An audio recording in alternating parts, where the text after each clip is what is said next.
Hello learners, welcome back to our UGC NET Labor Welfare and HRM series. So today we are going to study a very popular and foundational motivational theory, that is Maslow's hierarchy of needs. तो यहाँ पे हमें नाम से पता चल रहा है मास्लोज हायरार्की ऑफ नीड्स किसने दिया था? अब्राहम मास्लो जी ने दिया था. ठीक है, ये प्रपोज किया था 1943 में. It explains that human motivation is based on 5 level of needs. Human का जो मोटिवेशन है वो 5 तरह की नीड्स या उसके अलग अलग लेवल्स हैं, 5 तरह के अलग अलग लेवल्स हैं, उसके ऊपर बेस्ड है. और इसको हम लोगों ने एक हायरार्किकल पिरामिड में अरेंज किया है. ठीक है, जब तक आप लोअर लेवल अचीव नहीं कर लेते हो ना, जब तक आपकी जो लोअर लेवल नीड्स हैं वो सेटिस्फाई नहीं हो रही है, तो पर्सन को नेक्स्ट हायर लेवल पे जाने के लिए मोटिवेशन नहीं मिलेगा, है ना. Unless your lower level needs are satisfied, a person won't be motivated by higher level needs. ठीक है, तो यहाँ पर हम लोग ये मास्लोस पिरामिड का एक डायग्राम देख लेते हैं. तो सबसे नीचे का क्या है? सबसे लोअर लेवल पे है साइकोलॉजिकल नीड्स, फिर आएगा उसके ऊपर safety needs, then comes social needs, then esteem needs, और सबसे ऊपर जो है सबसे लास्ट में हायर लेवल पे कौन सी है? Self actualization. तो हम इनको वन बाय वन अंडरस्टैंड करते हैं. तो सबसे पहले हम लोग बात करेंगे फिजियोलॉजिकल नीड्स. ये कैसी नीड्स हैं? ये बेसिक नीड्स हैं. एक सर्वाइवल के लिए जो पर्सन को बेसिक नीड्स की ज़रूरत होती है वो आती है फिजियोलॉजिकल नीड्स में, जैसे कि खाना मिलना, पानी, शुद्ध साफ़ पानी मिलना, अच्छी हवा मिलना, टाइम से वो एक अच्छी जगह पर वो सो सके, उसका एक अच्छा घर हो. तो ये सारी चीज़ें कैसी होती है? फिजियोलॉजिकल नीड्स है कि उसके सर पे छत हो, है ना, वो खाना पीना, उसको 3 टाइम का खाना मिल रहा हो, साफ़ शुद्ध पानी मिल रहा हो, अच्छी हवा में वो रह रहा हो. सो ये सारी चीज़ें कैसी हैं? Physiological needs. देखो, अगर a person without food will first look for food, not a promotion. बिल्कुल, अगर कोई पर्सन है तो सबसे पहले उसकी जो नीड क्या होगी कि उसको भाई खाना मिलना चाहिए, है ना, उसका पेट भरा होना चाहिए. उसको प्रमोशन से कोई लेना देना नहीं. अगर आप उसको प्रमोशन दे रहे हो बट आप उसको पैसा नहीं दे रहे, आप उसको सैलरी नहीं दे रहे हो, तो वो सर्वाइव कैसे कर पाएगा पर्सन, है ना. तो नौकरी में सबसे पहले पर्सन को क्या ज़रूरत है? सैलरी की ज़रूरत है, ताकि वो अपना जीवन चला सके. Without satisfying these no other motivation will work. बिल्कुल, सबसे पहले हमें बेसिक नीड्स को सेटिस्फाई करना है. जब वो सेटिस्फाई हो जाती है तब हम आगे की और बढ़ेंगे. यही नहीं सेटिस्फाई हो पा रही तो वो आगे काम करने के लिए मोटिवेटेड ही नहीं होगा. ठीक है, सो ये है हमारी फिजियोलॉजिकल नीड्स. उसके बाद हम बात करेंगे सेफ्टी नीड्स की. देखो, जब हमारी फिजियोलॉजिकल नीड्स मेट हो जाती है ना, तब पर्सन को क्या चाहिए भाई? अब उसको चाहिए मुझे सेफ्टी मिले, मुझे सिक्योरिटी मिले, है ना. उसको एक फ़िज़िकल सेफ्टी की ज़रूरत है, जॉब सिक्योरिटी उसकी होनी चाहिए, ताकि उसको पता है कि हाँ जी, मेरी जॉब यहाँ पर सिक्योर है, मुझे एक स्टेबल इनकम का, जो एक स्टेबल मेरा सैलरी अमाउंट है, मुझे पर हर महीने इतना अमाउंट मिलेगा, है ना. मेरी कंपनीज़ ने मेरे को कोई ना कोई हेल्थ इंश्योरेंस दिए हैं, है ना, पीएफ का बेनिफिट है, ईएसआईसी के बेनिफिट्स हैं. तो ये सारी चीज़ों से क्या होता है? उसको एक सेफ्टी फ़ील होती है ना. उसको फ़िज़िकल सेफ्टी भी फ़ील होनी चाहिए. जहाँ पर वो काम करने जा रहा है वहाँ पर उसको एक सेफ़ एनवायरनमेंट मिलना चाहिए. ये नहीं कि वहाँ भाई मतलब मारा पीटी और ऐसे बहुत अलग ही तरह का माहौल है, वैसा भी नहीं. उसको हर जगह से एक सेफ्टी की फीलिंग आनी चाहिए. तो आफ्टर फिजियोलॉजिकल नीड्स हम बात करेंगे किसकी? सेफ्टी नीड्स की, है ना. जहाँ पर हम लोग बहुत सारी कंपनीज़ अपने एम्प्लॉयज़ के लिए इंश्योरेंस, हेल्थ इंश्योरेंस प्रोवाइड करवाती है ना. उनको एक फीलिंग ऑफ सेटिस्फेक्शन देती है कि आपकी जो ये जॉब है वो आप परमानेंट जॉब कंसिडर कर सकते हो जब तक आप हमारी ऑर्गेनाइजेशन के साथ जुड़े हो, अनटिल एंड अनलेस आपका बिहेवियर कुछ नेगेटिव वे में नहीं जा रहा या कुछ ऐसी सिचुएशन नहीं आ जाती जहाँ पर आपको उनको निकाल देना पड़े. वो बहुत ही कम ऐसे चांसेस होते हैं, बट उनको एक एक जो उनको चाहिए होता है कि मुझे एक परमानेंट जॉब चाहिए, मुझे एक सेफ़ वर्क एनवायरनमेंट चाहिए, मुझे इंश्योरेंस अगर मेरे को टाइमली आप दिलवा रहे हो, हेल्थ इंश्योरेंस है या कुछ भी है, लोन वगैरह देती हैं आजकल कंपनीज़ अपने एम्प्लॉयज़ को अगर उनको घर लेना हो, तो ये सारी चीज़ें सेफ्टी नीड्स में कंसिडर होती हैं, है ना। तो सर्वाइव करने के बाद, फिजियोलॉजिकल नीड्स के बाद पर्सन को क्या चाहिए, एक सेफ्टी चाहिए। If the job is insecure और unsafe the employee won't focus on performance. बिल्कुल, अगर आपका जो वर्क एनवायरनमेंट है वो अनसेफ है, उसके लिए उसको डर लगा रह रहा है ना, वो इनसिक्योरिटी उसको फील हो रही है, तो वहाँ पर परफॉर्मेंस कैसी रहेगी, लो रहेगी, पर्सन अपने काम की तरफ फोकस नहीं कर पाएगा। ठीक है। So after physiological needs we also we need this safety needs which is very very important. Then after this we are going towards the social needs. ये थोड़ा उससे और लाइक हायर लेवल है, जिसका नाम है social needs, love and belongingness. यहाँ पर हम लोग इमोशंस की बात कर रहे हैं, है ना। उसको एक socially like human being is a social animal, man is a social being, है ना। तो उसको एक फ़ील आना चाहिए कि मुझे एक्सेप्ट किया जा रहा है, मैं जैसा हूँ, मैं जैसी हूँ, मुझे मेरे वर्क एनवायरनमेंट में, मुझे सोसाइटी में एक एक्सेप्टेंस की फ़ीलिंग आनी चाहिए, मुझे लोग प्यार करते हैं, है ना। मैं 4 लोगों से बात कर रहा हूँ, मैं एक कनेक्टेड फ़ील कर रहा हूँ, है ना। तो ये सारी चीज़ें किससे जुड़ी हैं, एक इमोशनल नीड्स हैं ये सारी पर्सन की। तो आफ्टर सेफ्टी नीड्स फिर हम लोग आ जाएंगे इमोशनल नीड्स पे। तो आपस में एक रिलेशनशिप का भी होना बहुत ज़रूरी है। अगर हम लोग बात करें सोसाइटी की, है ना, तो सोसाइटी में भी आप अकेले तो नहीं जी सकते ना, आपको भी कोई ना कोई पर्सन चाहिए, कोई ना कोई आपका पार्टनर चाहिए, आपको अपनी फैमिली चाहिए, बच्चे चाहिए, जिसके साथ आप एक इमोशनल बॉन्ड फील्स कर सको, एक इमोशनल कनेक्टिविटी फील हो आपको, राइट। तो इस यहाँ पर उसी की बात करी गई है, सोशल नीड्स। तो इन ज़रूरतों में व्यक्ति को दोस्ती, अपनापन और टीम में उनको एक टीम वर्क में लाइक काम करने में ज़्यादा एक अच्छा लगता है, एक अच्छी सेंस ऑफ बिलोंगिंगनेस फील होती है ना। हर इंसान को पसंद है कि मुझे एक ग्रुप का हिस्सा कंसिडर किया जाए, या मुझे एक रिकग्निशन मतलब मुझे एक मुझे एक्सेप्ट किया जाए, है ना, मैं जैसा हूँ। बस मेरी सारे फ्लॉज और मेरे पॉजिटिव नेगेटिव पॉइंट्स को, हर चीज़ को एक्सेप्ट किया जाए सोसाइटी में। Employees want friendly coworkers, team bonding, appreciation. बिल्कुल, ऑफिस में अगर आप काम कर रहे हो तो वहाँ पर एम्प्लॉयज़ को कैसा चाहिए कि एक फ्रेंडली एनवायरनमेंट चाहिए उसको, अपने जो साथ में जिसके साथ वो काम कर रहे हैं वो भी एक ऐसा उसको फ्रेंड वाली फीलिंग दें, उनको एक उनके जो वो टीम है उनको आपस में एक बॉन्डिंग फील हो, एक बॉन्डिंग रहे, है ना। और उनको जहाँ ज़रूरत है वहाँ अप्रिसिएशन भी हमें देना है। अगर ऑफिस में लोग आपको इग्नोर कर रहे हैं या रिस्पेक्ट नहीं दे रहे हैं तो वहाँ पर भी आपका मोटिवेशन घट जाता है, कम हो जाता है। So group culture, team building, फिर अच्छी HR पॉलिसीज़ हैं, तो इससे भी आप ये वाली जो नीड्स हैं, सोशल नीड्स हैं, इनको क्या कर सकते हो, फुलफ़िल कर सकते हो। सबसे पहले हमने बात की फिजियोलॉजिकल नीड्स की, फिर सेफ्टी नीड्स की, और अब ये है सोशल नीड्स। होपफुली आपको ये तीनों समझ में आ गई होंगी अच्छे से। अब हम बढ़ते हैं आगे, दैट इज़ एस्टीम नीड्स।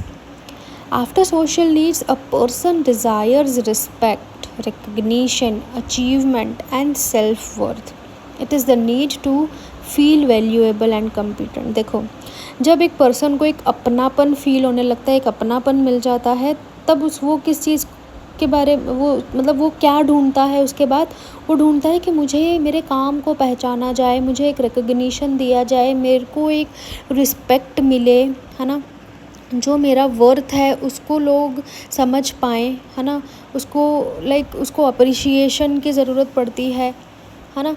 और फिर वो एक अचीवमेंट भी चाहता है अपनी लाइफ में कि मुझे ये चीज़ अचीव करनी है अपनी लाइफ में। तो ये सारी चीज़ें हम लोग कंसिडर करेंगे एस्टीम नीड्स में। जैसे employee wants promotion, awards, responsibility, recognition. बिल्कुल, अगर वो काम अच्छा कर रहा है ना, तो आप उसको ज़्यादा से ज़्यादा रिस्पॉन्सिबिलिटीज़ दोगे। रिस्पॉन्सिबिलिटीज़ अगर उसको मिल रही है तो उसको अथॉरिटी भी मिलेगी। अथॉरिटी कैसे मिलेगी भाई, उसको आपको प्रमोशन देना पड़ेगा, उसको अवार्ड्स आप बहुत सारे दे रहे हो, जिससे वो और मोटिवेटेड फील हो रहा है। उसको दिख रहा है कि हाँ, मेरे काम को मुझे रिकग्निशन मिल रहा है ना। और ये हर एम्प्लॉय को चाहिए। अगर उसको टाइमली ये सारी चीज़ें, अगर वो पॉजिटिव चीज़ें कर रहा है और सब चीज़ें सही चल रही है और आप उसको रिकॉग्नाइज़ भी कर रहे हो जहाँ ज़रूरत है वहाँ पर, है ना, तो उससे एम्प्लॉय कैसे और मोटिवेटेड फील होगा और वो और अच्छा अपने काम की तरफ ध्यान देगा। Best employee award, designation, upgrade या अप्रिसिएशन लेटर देना, ये जो भी चीज़ें हैं ना, इससे आप ये एस्टीम नीड्स को फुलफ़िल करवा सकते हो। अगर आप एस्टीम नीड्स नहीं फुलफ़िल करवा रहे हो तो पर्सन कैसा हो जाएगा, डीमोटिवेटेड हो जाएगा। उसको अपनी उसको फ़ील होगा कि मैं अंडर वैल्यूड हूँ, मेरी जो वैल्यू है वो सामने वाला पर्सन समझ नहीं पा रहा है, मुझे इतना वैल्यू नहीं दे पा रहे हैं, मुझे नहीं मिल रही है। तो इसलिए आपको एस्टीम नीड्स आपके ऑर्गेनाइजेशन में होना बहुत ही ज़्यादा, आपको ऐसी ऑर्गेनाइजेशन बिल्ड करनी है जिससे एक पर्सन को जो उसकी ये सारी नीड्स हैं वो सारी फुलफ़िल वो कर पाए, है ना। Last is self actualization needs. ये एकदम हायर लेवल है, ये हाईएस्ट लेवल है मोटिवेशन का। यहाँ पे क्या होगा कि पर्सन अब यहाँ पे किस बारे में सोच रहा है, अपनी ग्रोथ के बारे में सोच रहा है ना। कुछ भी काम करने के पीछे वो एक पर्पस देख रहा है। उसको चाहिए कि भाई अपना अच्छे से अच्छा काम करूं, है ना, मैं अपना बेस्ट दूं अपने काम में।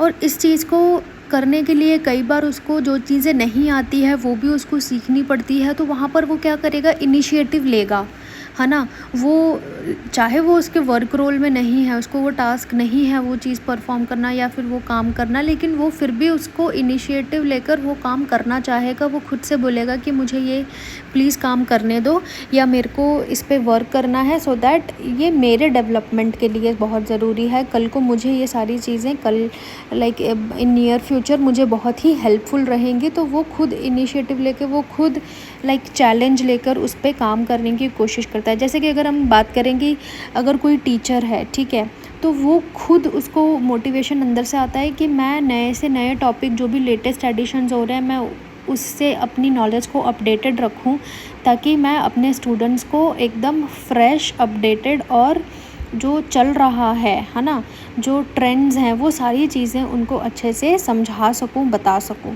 तो उसके लिए वो क्या करेगा, वो ज़्यादा से ज़्यादा पढ़ाई करेगा, अपना रिसर्च वर्क रखेगा, ताकि उसको एक अपडेटेड नॉलेज मिलती रहे और वो अच्छे से अच्छा नॉलेज अपने आगे स्टूडेंट्स को बता सके, उनको अच्छे से पढ़ा सके, ठीक है।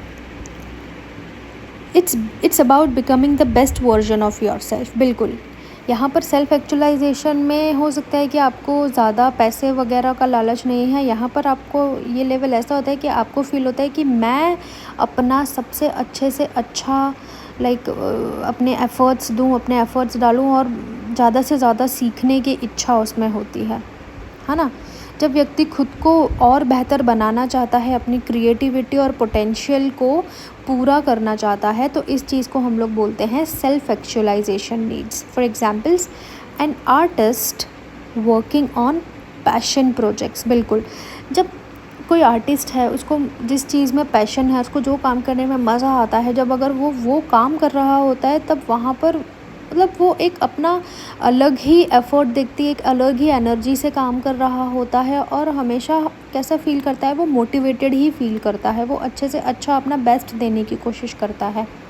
An employee taking up challenges not for money but for self growth. बिल्कुल, यहाँ पर एम्प्लॉई क्या कर रहा है, अलग अलग चैलेंजेस ले रहा है। उसको पता है मुझे यहाँ पर पैसे नहीं मिलेंगे, उसको कोई एक्सपेक्टेशन पैसों की नहीं है, बट उसको ये है कि अगर मैं ये चीज़ करूँगा तो इससे मेरी ग्रोथ होगी, है ना। देन किसी टीचर का, वही जो मैंने आपको समझाया कि अगर टीचर खुद पढ़ाई करता है ताकि वो बच्चों को और अच्छा पढ़ा सके। Now very few reach this level, it comes only when all other levels are fulfilled. बिल्कुल, बहुत कम लोग हैं जो सेल्फ एक्चुअलाइजेशन पे पहुंच पाते हैं, क्योंकि यहाँ पे पहुँचने के लिए आपको नीचे जो भी है वो सारे जो नीड्स हैं उसको आपको फुलफ़िल करना है, तभी आप सेल्फ एक्चुअलाइजेशन अचीव कर पाओगे। सो lower level needs must be satisfied first, है ना। जो नीचे नीड्स हैं वो आपको सबसे पहले सेटिस्फाई करनी है, तभी आप ऊपर की तरफ बढ़ पाएंगे और आप वो सब अचीव कर पाएंगे। Motivation moves upward step by step, बिल्कुल मोटिवेशन नीचे से ऊपर की तरफ धीरे धीरे बढ़ता है ना। This theory explains why different people are motivated differently, बिल्कुल इसी थियोरी से हम समझ सकते हैं कि अलग अलग पर्सन अलग अलग चीज़ों से मोटिवेट होता है। जैसे हम लोगों ने देखा था ना टाइप्स ऑफ मोटिवेशन में, अगर आपने वो वीडियो नहीं देखी है आप प्लीज़ वो वाली वीडियो भी देख लेना, मैं डिस्क्रिप्शन बॉक्स में उसको टैग कर दूँगी। सो उसमें हम लोगों ने अलग अलग तरह के मोटिवेशन देखे थे, जहाँ पर आपको अलग अलग लोगों को अलग अलग पर्सन को कौन सी तरह का मोटिवेशन देकर उनको मोटिवेट करना है, काम करवाना है, वो चीज़ें हमने डिस्कस करी थी, है ना। देखो हर पर्सन की नीड अलग अलग होती है, तो इसलिए आपको उनको अलग अलग तरह से मोटिवेशन देना पड़ेगा, ठीक है। इसका अगर हम लोग प्रैक्टिकल एप्लीकेशन की बात करें एचआर में, तो आप एचआर में इसका प्रैक्टिकली कैसे अप्लाई कर सकते हो इस थियोरी को। So managers can use Maslow's theory to understand employee needs and create strategies. देखो पहले तो जो मैनेजर्स हैं उनको समझना पड़ेगा कि एम्प्लॉयज़ की नीड क्या है, उनको ज़रूरत क्या है ना। तो इस थियोरी को यूज़ करके मैनेजर्स क्या करेंगे कि उनको वो अलग अलग स्ट्रैटेजीज़ फ्रेम करेंगे। फॉर एग्ज़ाम्पल अगर उनको दिख रहा है कि यहाँ पर एम्प्लॉयज़ की फिजियोलॉजिकल नीड की ज़रूरत है, ठीक है, तो वहाँ पर वो लोग बेसिक फैसिलिटीज़ उनको प्रोवाइड करेंगे, जैसे कैंटीन हो गया, रेस्ट रूम्स हो गए, है ना, प्योर ड्रिंकिंग वाटर आपने उनको प्रोवाइड करवा दिया। तो उनकी नीड के हिसाब से आप उनकी जो भी ज़रूरतें हैं उनको फुलफ़िल कर रहे हो, है ना। तो उन्होंने ये स्ट्रैटेजीज़ बताई। फिर एंश्योर जॉब सिक्योरिटी, आप उनको अलग अलग तरह का इंश्योरेंस प्रोवाइड कर रहे हो, हेल्थ इंश्योरेंसेस दे रहे हो। देन उनके लिए आप पीएफ, ईएसआईसी, ये सारे एक्ट्स, लॉज वगैरह इम्प्लीमेंट करवा रहे हो अपनी ऑर्गेनाइजेशंस में, जहाँ पर उनको एक फीलिंग ऑफ सिक्योरिटी, एक जॉब सिक्योरिटी की मिले, ठीक है। तो ये हम लोग सेफ्टी नीड्स में हम लोग कंसिडर करेंगे। देन आप वहाँ का जो वर्किंग एनवायरनमेंट है, माहौल ऐसा बना रहे हो, एक फ्रेंडली कल्चर फील कर रहा है एम्प्लॉय, है ना। टीम बिल्डिंग आप वहाँ पर देख सकते हो। तो ये सारी चीज़ें हम लोग इंक्लूड करेंगे सोशल नीड्स में। देन एस्टीम नीड्स की बात करें तो आप वहाँ पर अपनी ऑर्गेनाइजेशन में पर्सन को रिवॉर्ड दे रहे हो, अप्रेजल्स दे रहे हो टाइमली, है ना, इंक्रीमेंट्स हो रहे हैं, उनका रिकग्निशन दे रहे हो। तो ये सारी चीज़ें आप ऐसी स्ट्रैटेजीज़ फ्रेम करोगे जब आपको लगता है कि यहाँ पर एम्प्लॉयज़ को सेल्फ एस्टीम नीड्स की ज़रूरत है, ठीक है। देन सेल्फ एक्चुअलाइजेशन के लिए आप क्या करोगे, उनको ट्रेनिंग्स प्रोवाइड करवा सकते हो, कोई ना कोई इनोवेटिव अपॉर्चुनिटीज़ आप उनके लिए दे सकते हो उनको। तो ऐसे आप उनकी सेल्फ एक्चुअलाइजेशन नीड को फुलफ़िल कर सकते हो, ठीक है। सो यार this was all about the Maslow's theory. यहाँ पर एकदम ब्यूटीफुली हमने स्टेप बाय स्टेप पूरी जर्नी, जो भी एक ह्यूमन मोटिवेशन की जर्नी होती है, उसको हम लोगों ने समझा कि आपको खाने से लेकर आपके पर्पस तक कैसे पहुँचना है। तो हम लोगों ने ये पूरा पिरामिड पे क्लाइम करते हुए समझा, है ना। तो एक अच्छे मैनेजर को एम्प्लॉयज़ की नीड्स को पहचानना आना चाहिए, तभी वो उन्हें सही तरीके से मोटिवेट कर पाएगा। So yes, stay tuned for our next video where we will be exploring more theories of motivation in depth, and I hope you like this video. Channel को सब्सक्राइब भी ज़रूर कर लेना, and I will be seeing you in my next video. Till then, all the very best for your examination.